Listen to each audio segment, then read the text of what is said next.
Hi, നമസ്കാരം. ഞാൻ Pratheesh, Saudi അറേബ്യയിൽ നിന്നാണ്. നമ്മളിൽ പലരും സൗദി അറേബ്യയിൽ ഡ്രൈവിംഗ് ലൈസൻസ് എടുക്കാനായിട്ട് ആഗ്രഹിക്കുന്നവരായിരിക്കാം. പക്ഷെ നമുക്കറിയില്ല എന്താണ് അതിൻ്റെ നടപടികൾ, എങ്ങനെയാണ്, എവിടെയാണ് അതിനെ അപ്രോച്ച് ചെയ്യേണ്ടത് എന്നൊന്നും നമുക്കൊരു പക്ഷേങ്കിൽ പലർക്കും അറിവുണ്ടായിരിക്കത്തില്ല. അതുപോലെ തന്നെ ഞാനും ഒരു ലൈസൻസ് എടുക്കാനായിട്ട് ഇറങ്ങിത്തിരിച്ചതിൻ്റെ ഭാഗമായിട്ട് എനിക്കുണ്ടായ കുറച്ച് അനുഭവങ്ങൾ, അല്ലെങ്കിൽ അതിൻ്റെ ശരിയായ നടപടികൾ എന്താണെന്ന് എനിക്ക് മനസ്സിലായതിൻ്റെ വെളിച്ചത്തിൽ എന്നെപ്പോലെ തന്നെ ഈ പറഞ്ഞ പോലെ ലൈസൻസ് എടുക്കാനായിട്ട് ആഗ്രഹിക്കുന്ന ആരെങ്കിലും ഉണ്ടെങ്കിൽ അവർക്കൊരു പ്രയോജനമാകട്ടെ എന്ന് വിചാരിച്ചിട്ടാണ് ഞാൻ ഈ കാര്യങ്ങൾ പറയുന്നത്. ഓക്കെ, പറഞ്ഞ പോലെ ഞാൻ ലൈസൻസ് എടുക്കാനായിട്ട് ആദ്യം അത്യാവശ്യ കാര്യങ്ങൾ മറ്റുള്ളവരിൽ നിന്ന് ചോദിച്ച് മനസ്സിലാക്കി. നമുക്ക് ഡയറക്റ്റ് ഒരു സ്കൂളിൽ പോയിട്ട് ഈ പറഞ്ഞ പോലെ ഒരു സ്കൂളിൽ ചേരാനോ അങ്ങനെയുള്ള പരിപാടികളൊന്നും ഇല്ലാന്ന് തോന്നുന്നില്ല സൗദി അറേബ്യയിൽ. ഓക്കെ, അപ്പം നമുക്കത് ചെയ്യേണ്ടത് അപ്ഷറിലൂടെ നമ്മളൊരു അപ്പോയിൻമെൻറ്റ് ബുക്ക് ചെയ്യേണ്ടതുണ്ട്. ഓക്കെ, നമുക്ക് സൗദിയിലുള്ള എല്ലാവർക്കും അറിയാം ഈ പറഞ്ഞ പോലെ അപ്ഷർ എന്താണെന്നും. ഓക്കെ, എല്ലാവരുടെയും ഫോണിൽ മിക്കവാറും ഈ പറഞ്ഞതുപോലെ അപ്ഷറും അപ്ഷർ പ്ലാറ്റ്ഫോമും ആപ്ലിക്കേഷനും ഒക്കെ ഉണ്ട്. പക്ഷേ നമുക്ക് ഈ ഒരു ആപ്ലിക്കേഷനിലൂടെ നമുക്ക് ഈ പറഞ്ഞ ഒരു അപ്പോയിൻമെൻറ്റ് നമുക്ക് എടുക്കാനായിട്ട് കഴിയത്തില്ല. ഓക്കെ, അത് നമ്മൾ ഡയറക്റ്റ് ഗൂഗിളിൽ പോയിട്ട് ഗൂഗിളിൽ നമ്മൾ ഈ പറഞ്ഞതുപോലെ അപ്ഷർ നമ്മൾ അങ്ങനെ സെർച്ച് ചെയ്ത് അവിടുന്ന് നമ്മൾ അപ്ഷറിലൂടെ അവിടുന്ന് നമുക്കതിൽ ലോഗിൻ ചെയ്ത് കയറിയിട്ട് ട്രാഫിക് എന്ന് പറഞ്ഞ ഭാഗത്ത് ചെന്നിട്ട് അവിടുന്ന് നമുക്ക് ഈ പറഞ്ഞതുപോലെ ഒരു അപ്പോയിൻമെൻറ്റ് നമുക്ക് അവിടെ സെലക്ട് ചെയ്യാവുന്നതാണ്. നമുക്ക് കൺവിൻസ് ആയിട്ടുള്ളൊരു ടൈം നമുക്ക് ഈ പറഞ്ഞ പോലെ നമുക്ക് അപ്പോയിൻമെൻറ്റിൽ നമുക്ക് ബുക്ക് ചെയ്യാവുന്നതാണ്. ഓക്കെ, അപ്പം ആ ബുക്ക് ചെയ്ത ടൈം അത് കൺഫേം ആവുകയും അങ്ങനെയുള്ള കാര്യങ്ങളൊക്കെ വരുന്നതിൻ്റെ വെളിച്ചത്തിൽ നമ്മൾ ഈ പറഞ്ഞ പോലെ ഏത് സ്കൂളിലേക്കാണോ നമ്മൾ ബുക്ക് ചെയ്തിരിക്കുന്നത് ആ സ്കൂളിൽ പറയുന്ന സമയത്ത് അപ്പോയിൻമെൻറ്റ് ഡേറ്റിലുള്ള ടൈമിൽ നമ്മൾ പ്രോപ്പറായിട്ട് അവിടെ ചെല്ലുക. അവിടെ ചെന്ന് ഈ പറഞ്ഞതുപോലെ അവിടുത്തെ ഫ്രണ്ട് ഓഫീസിൽ ചെന്ന് നമ്മളുടെ ഈ അപ്പോയിൻമെൻറ്റ് നമുക്ക് അവിടെ കാണിച്ച് വേണം കാര്യങ്ങൾ കൂടെ കടന്നു പോകാനായിട്ട്. ഈ അപ്പോയിൻമെൻറ്റ് എടുക്കാനായിട്ട് നമ്മൾ ചെല്ലുമ്പോൾ ആദ്യം തന്നെ പല കൗണ്ടറുകളുണ്ടാവും. ഓക്കെ, ഫ്രണ്ട് ഓഫീസിൽ പല കൗണ്ടറുകളുണ്ടാവും. അവിടെ എല്ലാം ഈ പറഞ്ഞൊരു ടോക്കൺ സിസ്റ്റമാണ് ഉള്ളത്. അവിടെ ഉള്ളത്. ഓക്കെ, അപ്പോൾ ഈ ടോക്കൺ സിസ്റ്റത്തിൽ നമുക്ക് പ്രോപ്പറായിട്ട് നമുക്ക് ആവശ്യമുള്ള ഏത് കൗണ്ടറാണെന്നുള്ളത് നമ്മൾ ആദ്യം ഒന്ന് ചെക്ക് ചെയ്തിട്ട് വേണം നമ്മൾ അവിടത്തേക്കുള്ള ടോക്കൺ നമുക്ക് എടുക്കാനായിട്ട്. ഓക്കെ, അല്ലെങ്കിൽ നമ്മൾ ഏതെങ്കിലും ഒരു കൗണ്ടറിലേക്കുള്ള ടോക്കൺ നമ്മൾ എടുത്തേച്ച് നമ്മൾ വെറുതെ അവിടെ കാത്തു നിന്ന് നമുക്ക് സമയം കളയേണ്ടി വരുന്നുണ്ട്.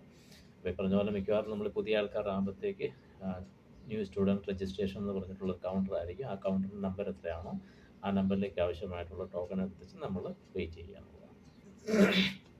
പിന്നെ ഈ പറഞ്ഞതുപോലെ നമ്മളവിടെ ഈ കൗണ്ടറിൽ ചെല്ലുമ്പോഴത്തേക്ക് അവർ നമ്മുടെ അപ്പോയിൻമെൻറ്റിൻ്റെ ഇത് ചോദിക്കും, പ്രൂഫ് ചോദിക്കുമ്പോഴത്തേക്ക് നമ്മുടെ മൊബൈൽ ഫോണിലുണ്ട് എന്ന് പറഞ്ഞിട്ട് നമുക്ക് ആ ഒരു പേജ് നമുക്ക് അവരെ കാണിച്ചു കഴിഞ്ഞാൽ ചിലപ്പോൾ അവർ അഡ്മിറ്റ് ചെയ്തെന്ന് പറ്റത്തില്ല. അപ്പോൾ അതിന് നമ്മളത് പോകുന്നതിന് മുമ്പായിട്ട് തന്നെ നമ്മൾ എന്താ ചെയ്യേണ്ടതെന്ന് വെച്ചാൽ അതിൻ്റെ ഒരു പ്രിൻ്റ് ഔട്ട് എടുക്കുക. ഓക്കെ, പ്രിൻ്റ് ഔട്ട് എടുത്തിട്ട് ആ ഒരു കോപ്പി ആയിട്ട് തന്നെ ഡയറക്റ്റ് ചെയ്യുക. ഓക്കെ, അവിടെ ചെന്ന് കഴിയുമ്പോഴത്തേക്ക് അവരതെല്ലാം നോക്കിക്കഴിഞ്ഞതിന് ശേഷം നമുക്ക് ഡ്രൈവിങ് അസസ്മെൻറ്റ് നടത്താൻ പറ്റും. നമ്മുടെ ഒരു ഡ്രൈവിംഗ് ലെവൽ എന്താണ്, നമുക്ക് എത്രത്തോളം കേപ്പബിളാണ് ഡ്രൈവ് ചെയ്യാൻ എന്നുള്ള നമ്മുടെ ഒരു ലെവൽ ടെസ്റ്റ് ചെയ്യാൻ വേണ്ടിയിട്ട് നമ്മുടെ ഒരു ഗ്രൗണ്ടിലേക്ക് പറഞ്ഞു വിടും. ഒരു ചെറിയ സ്ലിപ്പ് ഒക്കെ തന്നിട്ട് ഈ ട്രെയിനിങ് ഗ്രൗണ്ടിലേക്ക് വിടും. ഓക്കെ, ട്രെയിനിങ് ഗ്രൗണ്ടിൽ ചെല്ലുമ്പോഴത്തേക്ക് അവിടെ ഇൻസ്ട്രക്ടർമാരുണ്ടാവും. അല്ലെന്നുണ്ടെങ്കിൽ അധികാരപ്പെട്ട ആരെങ്കിലും ഈ പറഞ്ഞ സൗദികളായിരിക്കും. അവരുടെ അടുത്ത് നിന്ന് പേപ്പർ കൊടുത്തു കഴിയുമ്പോഴത്തേക്ക് അവർ നമ്മളെ പറഞ്ഞ പോലെ വണ്ടി ഓടിക്കുവാനായിട്ട് അല്ലെങ്കിൽ നമ്മുടെ ആ ഒരു ഡ്രൈവിംഗ് ലെവൽ ഏതാണെന്ന് അറിയാൻ വേണ്ടിയിട്ട് ഓടിക്കുവാനായിട്ട് വണ്ടി നമുക്ക് തരികയെന്ന് പറഞ്ഞു കഴിഞ്ഞാൽ അവരും ഉണ്ടാകും കൂടെ. അവരായിരിക്കും നമ്മളുടെ സൈഡിലിരുന്ന് അടുത്തിരുന്ന് ഈ പറഞ്ഞതുപോലെ നമ്മളുടെ ആ ഒരു യോഗ്യത എന്താണെന്ന് അവർക്ക് കുറച്ച് ക്രൈറ്റീരിയസ് ഉണ്ടാവും. ആ ക്രൈറ്റീരിയ വെച്ചിട്ടായിരിക്കും അവരത് മാർക്ക് ചെയ്തുകൊണ്ടിരിക്കുന്നത്. അങ്ങനെ നമ്മളിൽ പലരും ഒരു പക്ഷേങ്കിൽ നന്നായിട്ട് വണ്ടി ഓടിക്കാനായിട്ട് കഴിവുള്ളവരായിരിക്കാം, നാട്ടിൽ സ്വന്തം വണ്ടിയുള്ളവരായിരിക്കാം. എന്നാൽ പോലും നമുക്കൊരു വിഷയമെങ്കിൽ ഇവിടെ വന്നു കഴിയുമ്പോഴത്തേക്ക് ഇവിടുത്തെ രീതികൾ പലതും വ്യത്യസ്തമാണ്. റോഡ് നിയമങ്ങളും അല്ലെങ്കിൽ ഡ്രൈവിംഗ് സൈഡുകളും ഒക്കെ ഒത്തിരി വ്യത്യാസങ്ങളുണ്ട്. എല്ലാവർക്കും പറയേണ്ട കാര്യമില്ല. എന്നാലും ഓക്കെ, അപ്പം നമ്മൾ എത്രത്തോളം എക്സ്പീരിയൻസ്ഡ് ആയിട്ടുള്ളൊരു ഡ്രൈവറാണെന്ന് പറഞ്ഞാലും നമ്മൾ ഈ പറഞ്ഞ പോലെ ഒരു അസസ്മെൻറ്റ് നടത്താനായിട്ട് നമ്മൾ ചെല്ലുമ്പോഴത്തേക്ക് ഒരു കാരണവശാലും ഓക്കെ നമ്മൾ വെൽ എക്സ്പീരിയൻസ്ഡ് ആണെന്നുള്ള രീതിയിൽ നമ്മൾ ഡ്രൈവ് ചെയ്യാതിരിക്കാണ്ട് പരമാവധി ശ്രമിക്കുക. എന്ന് വെച്ച് കഴിഞ്ഞാൽ ഓവർ കോൺഫിഡൻ്റ് അല്ല. ഓക്കെ, ചെന്നിട്ട് വണ്ടി എടുക്കാൻ പറയുമ്പോൾ തന്നെ നമ്മൾ ആദ്യം ചെയ്യേണ്ട കുറച്ച് കാര്യങ്ങളുണ്ട്. ഈ പറഞ്ഞ പോലെ വണ്ടിയുടെ വിൻഷീൽഡ് നമ്മൾ ചെക്ക് ചെയ്യുക, ക്ലീൻ ആണോ, അല്ലെങ്കിൽ അങ്ങനെയുള്ള കാര്യങ്ങൾ നോക്കുക. ടയർ കണ്ടീഷൻ ഓക്കെ ആണോ, ജസ്റ്റ് നമ്മളൊന്ന് ഒരു ആക്ട് ചെയ്യുക, ഡ്രാമ കാണിക്കുക എന്നുള്ളതാണ് അവിടെ. അതെന്ന് വെച്ച് കഴിഞ്ഞാൽ വണ്ടി എന്തായാലും പെർഫെക്റ്റ് കണ്ടീഷനിലായിരിക്കും അവിടെ കിടക്കുന്നത്. പക്ഷേ ഇവരിതെല്ലാം അസസ്മെൻറ്റ് നടത്തിക്കൊണ്ടിരിക്കുമ്പോൾ ഇതെല്ലാം നമ്മൾ നോട്ട് ചെയ്യുന്ന കാര്യങ്ങളാണ്. ഓക്കെ, നമ്മളിതെല്ലാം ചെക്ക് ചെയ്തു. ഈവൻ ഓക്കെ ഗ്ലാസ്, ടയർ, വണ്ടി മൊത്തത്തിലൊക്കെ അങ്ങനെ ഒരു ഇത് ഉള്ളതാണ്. ഓക്കെ, അത് നമ്മൾ കാണിക്കുന്നു. അതിനുശേഷം നമ്മളായി പറഞ്ഞ പോലെ വണ്ടിയിൽ കയറുന്നു. വണ്ടിയിൽ കയറി ഇരുന്ന് കഴിഞ്ഞ് കഴിഞ്ഞാൽ ഉടനെ തന്നെ ആദ്യം നമ്മൾ സീറ്റ് അഡ്ജസ്റ്റ് ചെയ്തിടുക. സീറ്റൊക്കെ ഓൾറെഡി കംഫർട്ടായിട്ടുള്ള സ്റ്റാറ്റസിലായിരിക്കും ഇരിക്കുന്നത്. എന്നാൽ പോലും നമ്മളത് അത് ഇത് ചെയ്യേണ്ടതുണ്ട്. അതൊന്ന് അഡ്ജസ്റ്റ് ചെയ്ത് അവരെ നമ്മളൊന്ന് ബോധ്യപ്പെടുത്തുന്നുണ്ട്. കാര്യം നമ്മളൊരു കംഫർട്ട് സ്റ്റേജിലേക്ക് നമ്മൾ സീറ്റിനെ അറേഞ്ച് ചെയ്തിരിക്കുന്നു. അഡ്ജസ്റ്റ് ചെയ്ത് മീൻസ് നമ്മൾ എക്സ്പീരിയൻസ്ഡ് ആണ്. അല്ലെങ്കിൽ നമുക്ക് ആ ഒരു കുറച്ച് കാര്യങ്ങൾ നമ്മളൊന്ന് ചെയ്യണം, മസ്റ്റായിട്ടും ചെയ്യണം. സീറ്റ് അറേഞ്ച് ചെയ്യുക, പിന്നെ പറഞ്ഞ പോലെ side mirrors, rear view mirrors ഒക്കെ ഒന്ന് അഡ്ജസ്റ്റ് ചെയ്ത് അറേഞ്ച് ചെയ്ത് പ്രോപ്പറായിട്ടൊക്കെ സെറ്റ് ചെയ്യുക. അതിനുശേഷം സീറ്റ് ബെൽറ്റ്, മസ്റ്റായിട്ട് സീറ്റ് ബെൽറ്റ് ഇടുക. സീറ്റ് ബെൽറ്റ് ഇട്ടതിന് ശേഷം നമ്മുടെ അടുത്തിരിക്കുന്ന ആളോട് നമുക്ക് പറയാം സീറ്റ് ബെൽറ്റ് ഇടാനായിട്ട്.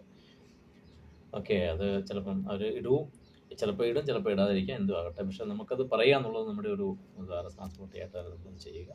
ഓക്കെ, അതിനുശേഷം വണ്ടി എടുക്കാൻ പറയുമ്പോൾ വണ്ടി എടുത്ത് പതുക്കെ നമ്മൾ മൂവ് ചെയ്യുക. ഓക്കെ, അത് ശരിക്കും നമ്മൾ റോഡിലൂടെ വണ്ടി ഓടിക്കുന്ന പോലെ തന്നെ ഒരു ആംബിയൻസ് ആയിരിക്കും അവിടെ ക്രിയേറ്റ് ചെയ്തിരിക്കുന്നത്. ശരിക്കും മെയിൻ റോഡ് പോലെ തന്നെ ആയിരിക്കും. റോഡിലൂടെ റോഡ് മാർക്കിങ്ങുകൾ ഉണ്ടാവും. ഓക്കെ, ഡയറക്ഷൻ ഡയറക്റ്റ് ചെയ്യുന്ന മാർക്കുകൾ റോഡിലൂടെ ഉണ്ടാവും. പിന്നെ ഈ പറഞ്ഞ പോലെ സൈൻ ബോർഡ്സുകൾ ഉണ്ടാവും റോഡ് സൈഡുകളിൽ.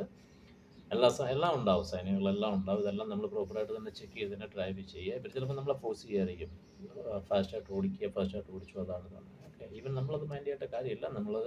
നമുക്ക് കംഫർട്ടായിട്ടുള്ളൊരു സ്പീഡിൽ, നമുക്ക് കൺട്രോൾ ചെയ്യാൻ പറ്റുന്നൊരു സ്പീഡിൽ നമ്മൾ വലിയ ടെൻഷൻ ഇല്ലാതെ നമുക്ക് ഡ്രൈവ് ചെയ്ത് കൊണ്ടുപോകാം. പിന്നെ മെയിനായിട്ട് ശ്രദ്ധിക്കേണ്ട കാര്യങ്ങൾ ഇതാണ്.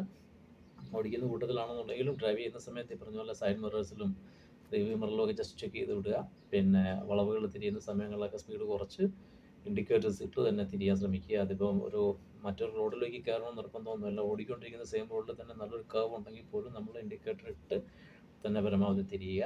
അപ്പം അതിനുശേഷം ഈ പറഞ്ഞ പോലെ സ്റ്റോപ്പ് സിഗ്നലൊക്കെ ഉണ്ടെന്നുണ്ടെങ്കിൽ തീർച്ചയായിട്ടും ആ സ്റ്റോപ്പ് സിഗ്നലിൻ്റെ ഫ്രണ്ടിലൊരു ലൈൻ ഉണ്ടാവും. ആ ലൈനിൽ തന്നെ കൊണ്ട് വണ്ടി നിർത്തി വെയിറ്റ് ചെയ്ത് കിടക്കുക. സിഗ്നൽ ഉണ്ടെന്നുണ്ടെങ്കിൽ സിഗ്നലിന് കാത്ത് കിടക്കുക. ഓക്കെ, ആ പ്രോപ്പറായിട്ടുള്ള സിഗ്നൽ കിട്ടിക്കഴിഞ്ഞതിന് ശേഷം മാത്രം തിരിയേണ്ട സൈഡിലേക്ക് ഇൻഡിക്കേറ്റർ ഇട്ട് തിരിയുക. ഓക്കെ, അല്ലാതെ ജസ്റ്റ് അതിപ്പോൾ ഒരു അസസ്മെൻറ്റ് ടൈം ആണല്ലോ, ഒരു ട്രയൽ എടുക്കുകയാണല്ലോ എന്ന് വിചാരിച്ച് നമ്മൾ ജസ്റ്റ് ഈ പറഞ്ഞ പോലെ നമ്മളുടെ ആ ഒരു കോൺഫിഡൻസ് ലെവൽ വെച്ച് ഓടിച്ച് ഫാസ്റ്റായിട്ട് വിട്ടുപോയി നമ്മുടെ ആ ഒരു ടാസ്ക് കംപ്ലീറ്റ് ചെയ്യാൻ വേണ്ടി നമ്മൾ ചെയ്ത് കഴിഞ്ഞ് കഴിഞ്ഞാൽ ഒരു പക്ഷേങ്കിൽ അവർ ചെയ്യുന്നത് ഓക്കെ, ഞാൻ പറഞ്ഞല്ലോ, അവരുടെ കുറച്ച് രീതികളുണ്ട്. അവരുടെ ആ ഒരു ക്രൈറ്റീരിയ വെച്ചിട്ട് നമ്മൾക്ക് അതിനകത്ത് ഒരു കേപ്പബിൾ അല്ലാന്ന് തോന്നുമ്പോഴത്തേക്ക് അവർ ചിലപ്പം നമുക്ക് തരുന്നൊരു ലെവലെന്ന് പറയുന്ന ഒരു വിഷയമെങ്കിൽ ബിഗിനേഴ്സ് ലെവലോ അല്ലെന്നുണ്ടെങ്കിൽ ഈ പറഞ്ഞ പോലെ ഇൻ്റർമീഡിയറ്റ് ലെവലോ ഒക്കെ ആയിരിക്കും.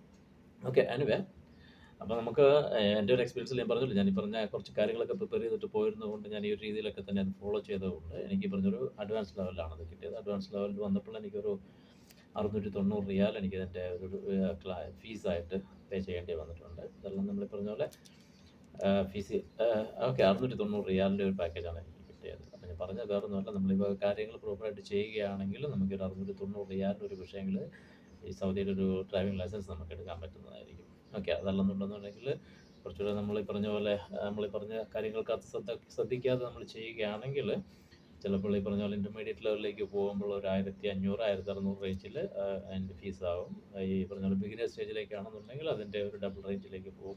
ഒരു 3000-3000 മേലോട്ടൊക്കെ പോകാനാണ് സാധ്യത. ഓക്കെ, അപ്പം ചെറിയ ഇങ്ങനെയുള്ള വിവരങ്ങൾ ഈ ഡ്രൈവിംഗ് ലൈസൻസ് ഞാൻ എടുക്കാൻ ഇറങ്ങി തിരിച്ചതിൻ്റെ വെളിച്ചത്തിൽ എനിക്കുണ്ടായ അനുഭവങ്ങൾ ബാക്കിയുള്ളവരോട് അത്യാവശ്യം കുറച്ച് കാര്യങ്ങൾ ആവശ്യമുള്ളവർക്കൊന്ന് മനസ്സിലാക്കാനായിട്ട് ഒരു സാഹചര്യം ഉണ്ടാവണമെന്ന് വിചാരിച്ചിട്ടാണ് ഞാൻ ഇത് ചെയ്യുന്നത്. ഓക്കെ, എനിവേ, അപ്പം അതിന് ശേഷമുള്ള ബാക്കിയുള്ള നടപടികളുണ്ട്. തിയറി ടെസ്റ്റുകളുണ്ടായിരുന്നു, അങ്ങനെയുള്ള ടെസ്റ്റുകളൊക്കെ ഉണ്ടായിരുന്നു. ഓക്കെ, ഞാൻ കൂടുതൽ മുഴുവിപ്പിക്കുന്നില്ല. കൂടുതൽ എന്താണെന്ന് വെച്ച് കഴിഞ്ഞാൽ വീഡിയോ ഒത്തിരി നീണ്ടുപോയി കഴിഞ്ഞാൽ ഒരു വിഷയങ്ങൾ എനിക്കത് അപ്ലോഡ് ചെയ്യാൻ പറ്റുന്നവർ. Okay, anyway, thank you. അപ്പം ഓക്കെ, അതുപോലെ അടുത്ത ഒരു വീഡിയോ ആയിട്ട് ഞാൻ ചെയ്യുന്നതായിരിക്കും. പറഞ്ഞ പോലെ അടുത്ത തിയറിയുടെ ഭാഗങ്ങളും അല്ലെങ്കിൽ പ്രാക്ടിക്കൽ ടെസ്റ്റിൻ്റെ കാര്യങ്ങളും അല്ലെന്നുണ്ടെങ്കിൽ ഈ ഓൺലൈനിലൂടെ എങ്ങനെയാണ് ചെയ്യുന്ന കാര്യങ്ങളെന്നൊക്കെ കുറച്ച് വിശദമായിട്ട് അടുത്തൊരു വീഡിയോ. Okay, thank you.